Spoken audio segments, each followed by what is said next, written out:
Ladies and gentlemen, welcome to Snyder's Inc. And today, we're doing another Mr. Ballen one, and this one is From the Mist Came Death. He uploaded this 3 hours ago. We'll get right into it, though. Ladies and gentlemen, hit the like button, hit the subscribe button, comment what you think down below. Let's go. If there is one war story that everybody needs to hear at least once, it is the crazy story of how this small group of Russian soldiers during World War I defended Auschwitz Fortress in Poland. It is both absolutely horrific and utterly inspiring, and I guarantee you it's nothing like any other war story you've ever heard. But before we get into that story, if you're a fan of the strange, dark, and mysterious delivered in story format, then you've come to the right place because that's all we do, and we upload once a week. So, if that's of interest to you, please sneak into the like button's house, take all their fresh eggs out of the fridge, hard boil them, and then put them back. Also, please subscribe to our channel and turn on all notifications so you don't By the way, that egg thing just seems like a lot of work. Just seems like a waste of time. miss any of our weekly uploads. Okay, let's get into today's story.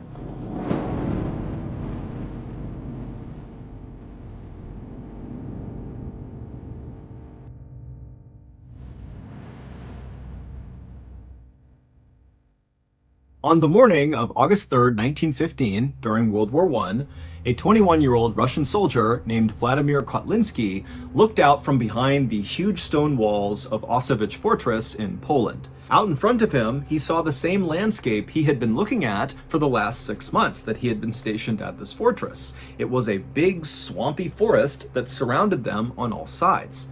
Additionally, in this swampy forest around them on all sides were dozens and dozens of trenches. Trenches are long, deep pits that soldiers will dig to both hide inside of when they're being attacked, and then This is my type of story I love. I love hearing military shit. Military stories and military, like, from the past. I love hearing about this type of stuff. Love it. also to launch their own attacks out of from behind their dirt walls. And these trenches that zigged and zagged all around Auschwitz Fortress were created by and now occupied by 7,000 German soldiers.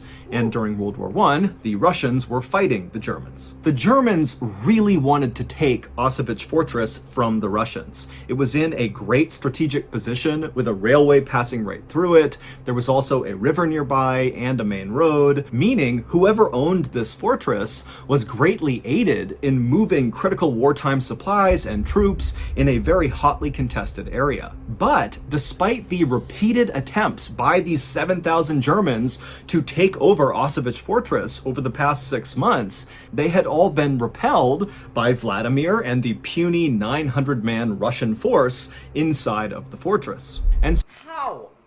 How are 7,000 soldiers unable to survive 900? I mean, that's insane. That just shows you the resiliency of them damn Russians.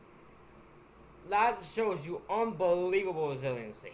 so, by that morning, August 3rd, 1915, as Vladimir is looking out from the battlements over the trenches in the marsh down below, it was like both the Russians and the Germans had reached a sort of stalemate, where neither side was trying to attack the other, and neither side was leaving. They were just kind of staying put and doing nothing. In fact, over the last few weeks, there had been so little action from either side that the Russian soldiers inside the fortress got so bored, they began sneaking out the side door of the fortress to try to catch fish with their bare hands in the nearby river. But this morning, as Vladimir stood atop the wall, he noticed something strange happening in one of the trenches that was located closest to the fortress. It was still several hundred feet away, but he could see clearly down into this trench. And what he saw was there was this cluster of high-ranking German officers that were kind of huddled together, and they kept looking down at the ground at something inside of the trench that Vladimir couldn't see, and then they would look up at the sky and kind of wave their hands around, and then they'd look back down at the ground below them. Now, Vladimir had no idea what they were doing. I mean, again, he could not see what they were looking at in the trench, and when he looked up into the sky where they seemed to be creepy looking. It just looked like a regular blue sky. But whatever they were doing, it was making Vladimir feel nervous. Vladimir was a young junior officer, which meant he was in charge of other soldiers, but because he was so new, he lacked experience and credibility, and so really wasn't considered a serious leader within the army. And so Vladimir, as he's watching... I bet that's true. I bet they do. Not, like, I bet that is a thing that happens in the army. If you're a young man who's given the job of ordering people around, I bet you're not taken seriously unless you have, like, a firm, aggressive attitude towards them. Because you don't have experience, so you don't, to them, you don't know what you're talking about. That's probably the mindset. Watching this strange behavior, was concerned that if he left now and told his superiors that he was worried about the Germans because they were looking at the sky funny and looking at the ground funny, that it would make him look like he was being paranoid and not a good leader. And so ultimately, Vladimir just looked at this cluster inside of the trench and decided, you know what, they're not shooting at us, there's no attack happening, so whatever they're doing, it can't be that big of a deal. And lately, no one's done anything, so why would that change now? And so Vladimir left the walls. That's a bad choice. I don't care if your if your gut tells you something bad's going on, go with it. It's usually not wrong. Of Auschwitz Fortress and went down below to hang out with his friends. 3 days later, at 4 in the morning, the Russian soldiers who were up along the Auschwitz Fortress walls keeping watch that night noticed something strange out in the darkness near where the Germans were. When they looked out, they saw that the dark night air almost looked kind of blurry or wavy, kind of like if you were looking at air coming off of hot pavement on a sunny day, it would look kind of blurry. That's what the night sky looked like to them. But of course, it couldn't be because of heat and sun, because it's the morning, it's cold, it's dark outside. And so as these Russians are looking out, not sure what to make of this blurry air, they began calling up more Russians to go have a look and figure out what this was. And over the next couple of minutes, as the Russians looked out from behind the walls at this air, they realized what it was. It was this huge grayish green cloud that was as wide as the fortress was, and the wind was blowing it in their direction.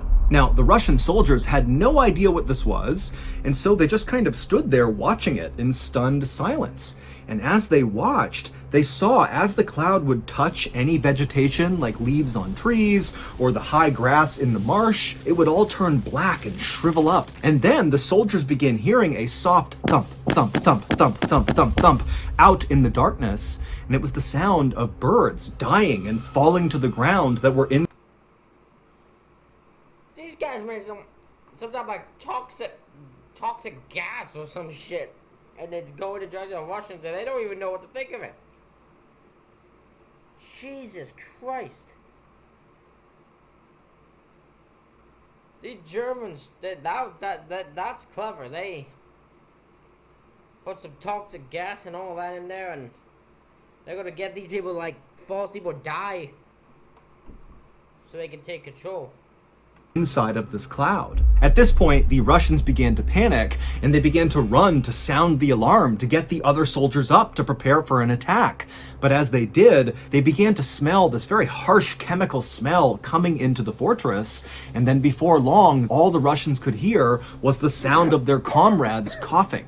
It would turn out that strange behavior that Vladimir saw 3 days earlier of the German officers huddled together looking at the sky and then looking down at the ground and then back at the sky again, what they were doing was preparing for a chemical attack on Auschwitz Fortress. On the ground, out of sight of Vladimir, were canisters containing the poisonous gas, and when the officers would look up and put their hands up, they were gauging if the wind was strong enough and in the right direction to launch the attack. Now, 3 days ago, the wind had not been in their favor, but this morning at 4 a.m. on August 6th, 1915, the wind had been in their favor, and they had released the gas. And this gas was quite possibly the worst gas you could ever come up against on the battlefield. It was a combination of chlorine gas and bromine gas. On their own, chlorine and bromine are very toxic and can kill you. But when you mix those two gases, it becomes exponentially more dangerous. The gas mixture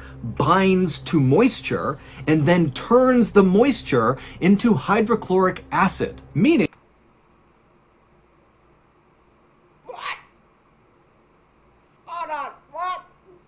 Holy shit, I never knew this. This is fascinating. So, hold on, let me go back.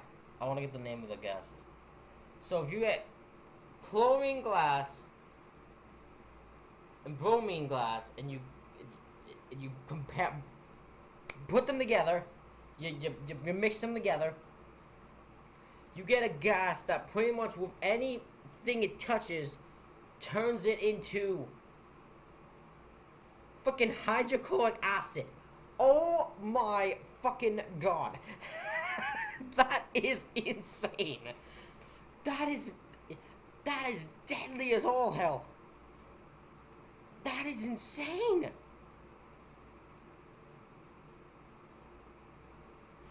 Oh my god, I never knew that was a thing. That is insane.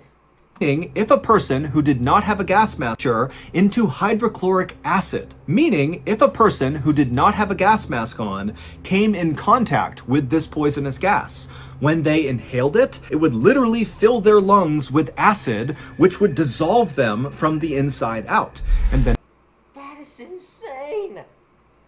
Well, that's one way to kick back your fucking fort. Jesus, Lord of hell. Wow. I am baffled. I never knew that was a thing.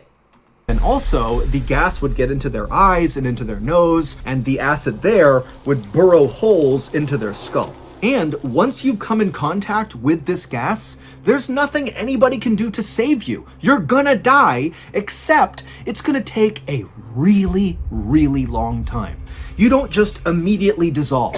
It's this long, drawn-out, excruciatingly painful process. By this point in World War I, chemical warfare was really not being used by anybody, and so as a result, the Russian army did not outfit their soldiers with gas masks. The German army did, and they knew the Russian army did not. So, as this... I hate saying this, but that's smart. They knew, okay, they don't have gas masks there. If we just launch a chemical attack with this gas that turns into acid if you inhale it, we can send it their direction. They won't be prepared. They're just gonna die. That's fucking genius. They're smart people. They're smart. That's intelligent. This horrific poisonous gas began permeating every square inch of Auschwitz Fortress. All of these Russian soldiers had nothing they could do to protect themselves from this gas. And so right away, soldiers began bleeding from their eyes and their mouths and their ears, and they literally began coughing up chunks of their lung. And so very quickly, the Russians inside the fortress understood they were being poisoned. And so these soldiers that were not as affected, at least not right away, by this gas, quickly began ripping off their shirts, dunking them in water, and wrapping them around their heads to try to limit how much they breathed in of this chemical. But it really didn't do much to stop the chemical. In fact, these makeshift gas masks might have made it worse because the gas would have bound to the moisture on the shirt. And so the Russians were totally doomed. They were surrounded on all sides outside the walls by their enemy, and then inside the fort. We're about to see slaughter, aren't we? We're about to see the story of just slaughter. Fortress was this gas, and there was no ventilation in the fortress, and so there was nowhere to go. They couldn't escape death no matter where they went. And so Vladimir, he was one of the guys that was still on his feet inside of the fortress, and he stumbled over to this narrow window on the side of the fortress walls, and he looked out and he saw all these Germans running towards them, firing their machine guns, artillery's being fired. I mean, he knows they are moments away from the Germans breaching the fortress door, coming inside, and killing every last one of them. But Vladimir's reaction to this was not being scared or being sad. Instead, he suddenly felt incredibly motivated. If they're going to come in here and kill us, then we're going to make it as hard as humanly possible first. Vladimir had a reputation for... I love that. If they're going to take us out, if there's no way out of this and we're going to die, then we're going to fight. And we're going to make it as difficult for them as possible before you take this fortress from us. I love it. being totally fearless. Over the past 6 months that they had been under siege from the German army out in their trenches, anytime fighting broke out, Vladimir was always the first to run up and be right on the front line of fighting, and then several times when his comrades had been shot or wounded, Vladimir would run out into the line of fire to save the fallen soldiers. I actually like that paint. That's a really nice paint. It was like Vladimir lacked any instinct for self-preservation. And so as the Germans continued their run towards the fortress, artillery shells are hitting the walls, there's constant gunfire, and Vladimir, he leaves his window and he marches back over to the open courtyard inside of this fortress where the 100 or so other still living Russian soldiers were. I mean, they're all gonna die. They've been totally poisoned by this gas, and it's just a matter of time now, but they're still on their feet, and Vladimir walks over to them, and even though, again, he's pretty junior, he stands up and he says to them, "This is our moment. We are all going to die, but what we do right now will define us." And the way Vladimir said it, he got those 100 soldiers who were on death's door to be so motivated so quickly that they rallied to him. And so as these men are literally bleeding out of their eyes, that is leadership.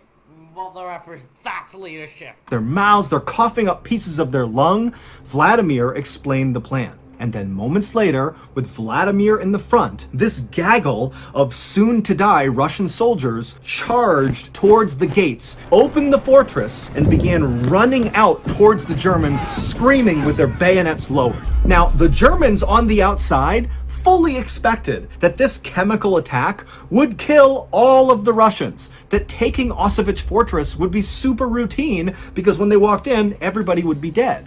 And so suddenly to have the fortress open and have these men that are covered in bloody rags and they're puking up pieces of their organs and they're stumbling forward like zombies with bayonets out, screaming like banshees, it scared the living out of the Germans. In fact, I love it.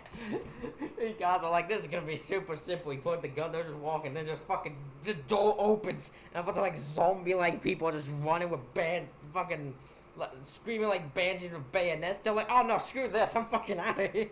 Just start running for the hills.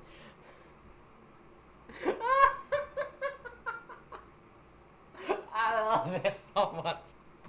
they were so quickly terrified by what they saw, they literally dropped their guns, turned, and began running back towards their trenches. And as they did, Vladimir and his dead man army began picking off the Germans one by one. And then after Vladimir and the dead man army ran out of ammunition, they just continued staggering forward directly into the thousands of Germans in front of them and began picking up dead German weapons and firing them. And then when they got up to the trenches, where these retreating Germans had been so scared they had run into their own barbed wire, and so there's all these retreating Germans stuck on the barbed wire, the Russians just began bayoneting all these men that were stuck. That is how it's done, ladies, and that is resiliency. That is freaking, that is military right there.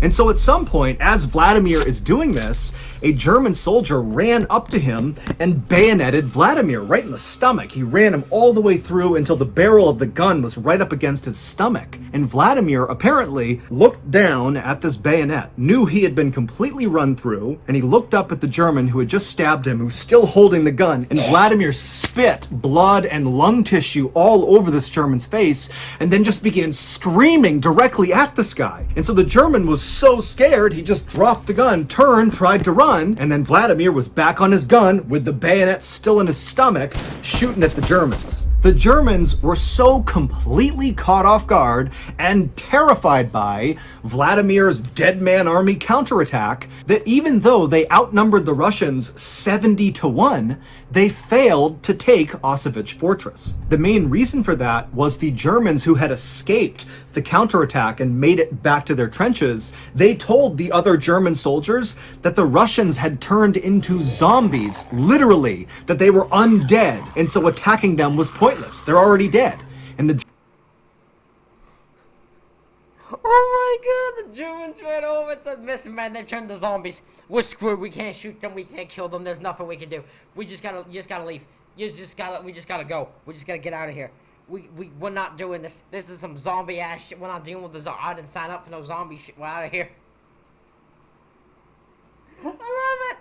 Germans were so scared they refused to leave their trenches again. Once the Russians could tell they had successfully forced a retreat by the German army, Vladimir, who was still alive at this point with a gun still stuck in his gut from the bayonet, he called out to the rest of his soldiers to retreat back to the fortress.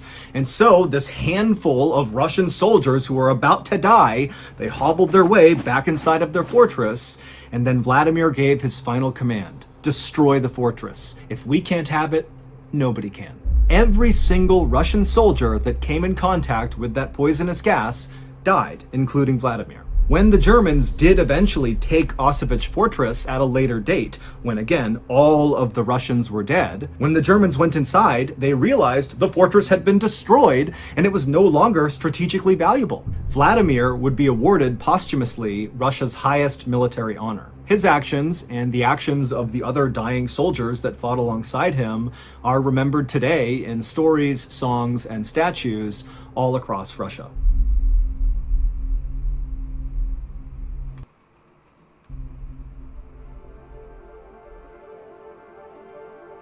$250,000. That's how much you all contributed to Dave Hartsock's GoFundMe page after we covered his story on our YouTube channel. Dave is the heroic skydiver who sacrificed his body to save his student. Now, because of that, Dave is totally paralyzed and fully dependent on his mother to take care of him. I spoke to Dave after all this money came in, and to say he's happy is such an understatement. I mean, this literally changed his life, and it's because of you. But as awesome as that is, our work is not done. There are other very deserving people that really could use our help. And one group in particular that really needs attention are the victims of violent crime as well as their families. And that is where the Mr. Ballen Foundation comes into play. Within days of the Uvalde Elementary School shooting, the Mr. Ballen Foundation sent $150,000 to support victims and their families. And going forward, we will continue to support them as long as they need support. This year,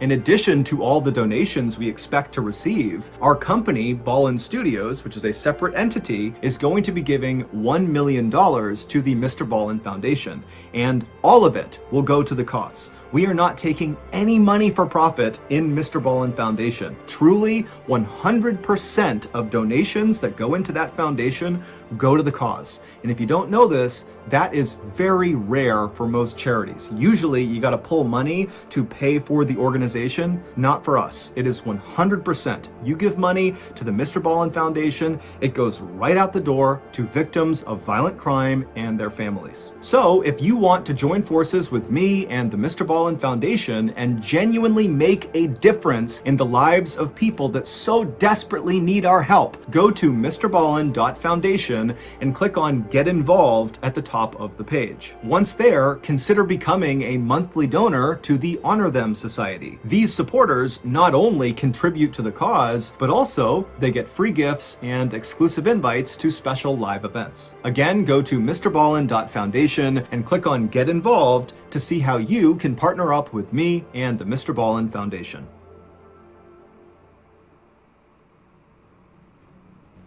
So that's gonna do it. Ladies and gentlemen, I hope you all enjoyed this video, this reaction video. Let me know what you thought in the comments below. Hit the like button, hit the subscribe button. Thank you all for watching. I'll see you all for the next one.